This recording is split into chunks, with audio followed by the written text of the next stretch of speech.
사도 베드로는 1장에서 이 편지를 받는 수신자들을 가리켜 흩어진 나그네라고 표현했습니다. 이들은 지금의 터키 지역에 해당하는 소아시아 지역 전역에 흩어졌던 성도들이었습니다. 당시 소아시아 지역은 로마의 지배를 받고 있었기 때문에 로마 황제 네로에 의해서 황제 숭배를 강요받았던 그런 시기입니다. 그래서 흩어진 성도들은 로마에 의해서 박해를 받고 있던 그러한 상황이었습니다. 따라서 오늘 우리가 새벽에 묵상하고 있는 베드로전서는요, 베드로가 이 박해 가운데 있었던 성도들에게 쓰고 있는 그러한 서신임을 우리가 먼저 염두에 두어야 합니다. 로마 치하의 박해라는 현실 속에서 이 그리스도인들은 어떻게 살아가야 하는가, 이 질문에 대한 대답을 베드로가 복음적인 관점을 가지고 계속해서 이렇게 기록을 하고 있는 것입니다. 어제는 모든 행실에서 거룩하고 또 형제를 사랑하는 삶을 살아야 한다는 것을 베드로가 강조했습니다. 비록 베드로 전서를 받는 수신자들은 박해 가운데 있긴 했지만 그들은 거룩한 삶을 살아가야 했고요. 또한 뜨겁게 사랑해야 했는데 그렇게 할 수 있었던 이유는 예수 그리스도로 말미암아 얻은 구원의 은혜 때문이다. 이것을 강조했습니다. 오늘 살필 본문도 이런 맥락에서 계속해서 이어지고 있습니다. 로마 치하에서 박해 가운데 있었던 성도들은요, 어떻게 살아가야 했던가? 어제에 이어서 오늘 본문의 행간에서 발견되고 있는 베드로의 메시지의 핵심은 이것입니다. 예수 그리스도의 구원의 은혜가 성도들의 삶의 중심축이다. 이것을 기억하라는 거죠. 그러므로 이 구원의 은혜가 박해를 이기게 하고, 구원의 은혜가 모든 행실을 거룩하게 하고, 구원의 은혜가 서로 뜨겁게 사랑하게 하는 중심축임을 계속해서 말씀합니다. 베드로는 예수 그리스도로 인한 이 구원의 은혜를 베드로전서의 서신 전체의 중심축으로 해서 계속해서 메시지들을 이어가고 있는 것을 보게 되죠.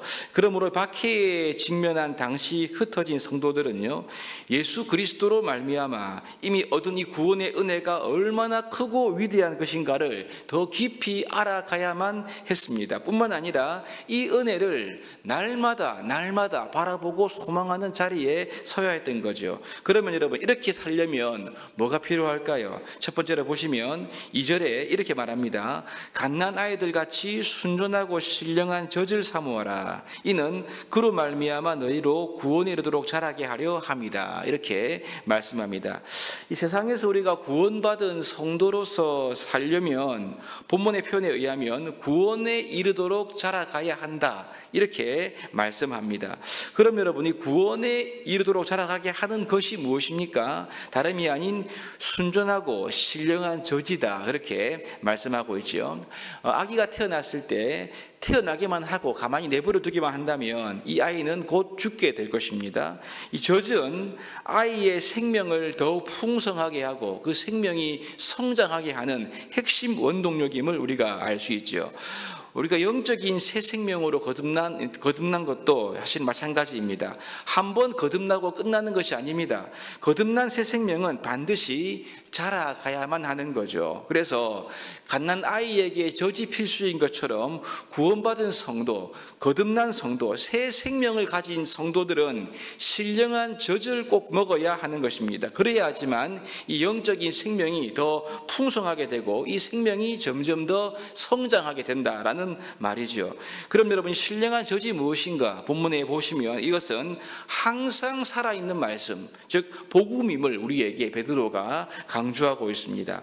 그러므로 로마의 치하에서 이 소아시아 전역에 흩어졌던 이 성도들은요, 그들의 받은 구원을 소중하게 여겨야 되고요, 순전하고 신령한 젖, 즉 복음의 이 말씀을 통해서 그들의 구원의 풍성한 은혜를 삶 가운데 더욱 누려야 하고 구원의 은혜로 향하여 자라가야만 한다. 이것을 말씀하고 있습니다. 여러분, 그렇게 되면 비록 그들의 현실이 지금은 박해이지만 공고고 어려움이긴 하지만 그들이 구원의 은혜를 누리고 자라갈 때 그리스도인답게 세상 가운데 당당하게 살아갈 수가 있음을 말씀하고 있는 거죠. 이것은 지금도 마찬가지입니다. 하나님의 말씀인 성경은 단순히 우리에게 지식을 주는 정도가 아닙니다. 하나님의 말씀을 우리가 이제 읽고 묵상할 때 우리가 받은 이 구원이 얼마나 감격스럽고 놀랍고 복되고 위대한가를 알려주는 역할을 이 하나님 말씀이 우리에게 하는 거죠.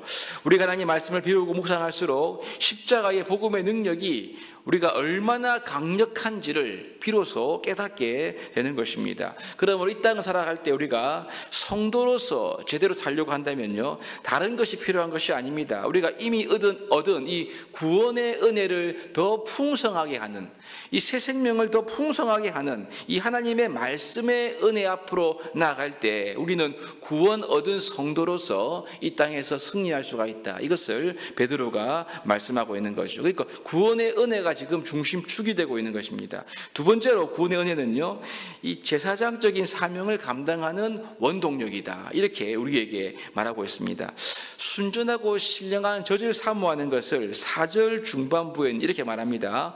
보배로운 산돌이신 예수께 나아가. 즉 예수님께 나아가라는 거죠. 성도들은 삶 가운데서 예수님께 나아가는 그러한 삶을 살아가야 합니다. 그럼 어떻게 될까요? 5절입니다.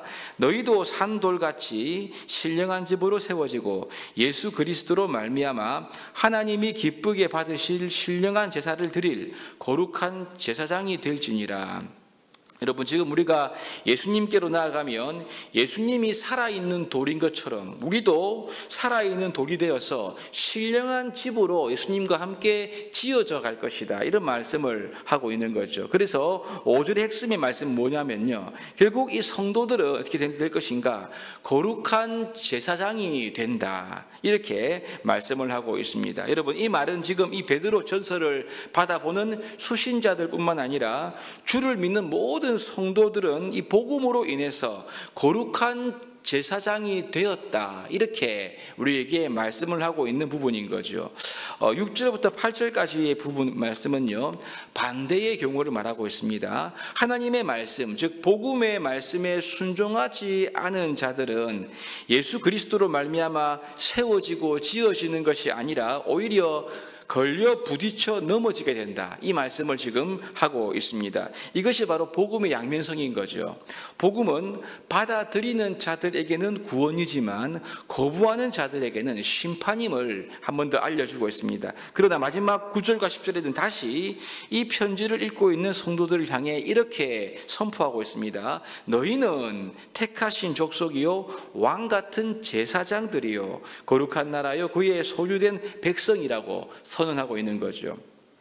여기 보시면 또 한 번 제사장이라는 단어가 언급되고 있습니다. 결국 우리가 예수 그리스도를 믿는 믿음으로 말미암아 구원받은 이 놀라운 구원의 은혜의 지향점이 무엇이냐? 그건요, 이 땅에서 거룩한 제사장의 사명을 감당하는 것이라고 이렇게 여기에 하나님의 뜻이, 은혜가 담겨 있음을 우리에게 알려주고 있는 부분인 겁니다.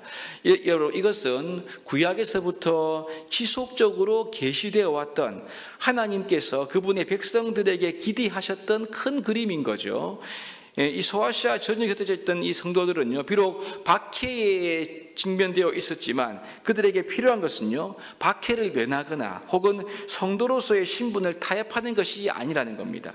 구원의 은혜를 중심으로 해서 복음 위에 굳게 서서 우리를 구원하신 그 이유와 목적을 우리의 삶의 정체성으로 살아가야 한다는 것을 베드로가 강조해서 이야기하고 있는 거죠.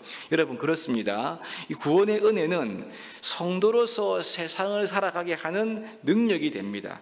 나아가 하나님께서 우리를 이 구원하신 목적을 안다는 것은요, 성도로서 우리가 살아갈 때 우리의 정체성의 뿌리가 된다는 것을 확인할 수가 있는 것입니다. 다시 말하면 구원의 은혜, 구원의 능력, 구원의 목적, 이것을 알면요, 하나님께서 우리를 통해서 이 구원하신 진리 이 자체가 결국은 세상에서 우리가 능력 있는 삶을 살아가게 하는 가장 중요한 진리가 구원의 은혜이라는 것을 다시 한 번 더 베드로가 강조하고 있습니다. 하나님의 긍휼을 입어 하나님 백성이 된 이 놀라운 구원의 은혜 속에는요, 우리가 9절 중반부에 기록된 대로 성도의 사명을 다하게 하는 그런 원동력인 거죠. 무엇입니까? 이는 너희를 어두운 데서 불러내어 그의 기이한 빛에 들어가게 하신 이의 아름다운 덕을 선포하게 하려 하십니다. 제사장적인 사명, 즉 십자가의 복음을 전파하는 이 성도의 사명을 우리가 감당하게 하기 위해서 하나님 우리를 부르셨다, 이렇게 말씀을 하고 있습니다. 그러므로 우리가 복음의 진리, 구원의 은혜 안에 있게 되면 하나님께서 이루시는 생명의 역사, 선한 역사 안에 있게 될 것임을 베드로가 강조하고 있습니다. 여러분, 우리가 이러한 삶, 즉 이 땅 가운데 하나님 백성으로서의 영향력 있는 삶을 살기 위해서는 다른 것이 필요한 것이 아닙니다. 훈련이나 물론 필요하겠지만 가장 중요한 것은 우리에게 주어진 이 구원의 은혜에서 떨어지면 안 되는 거죠.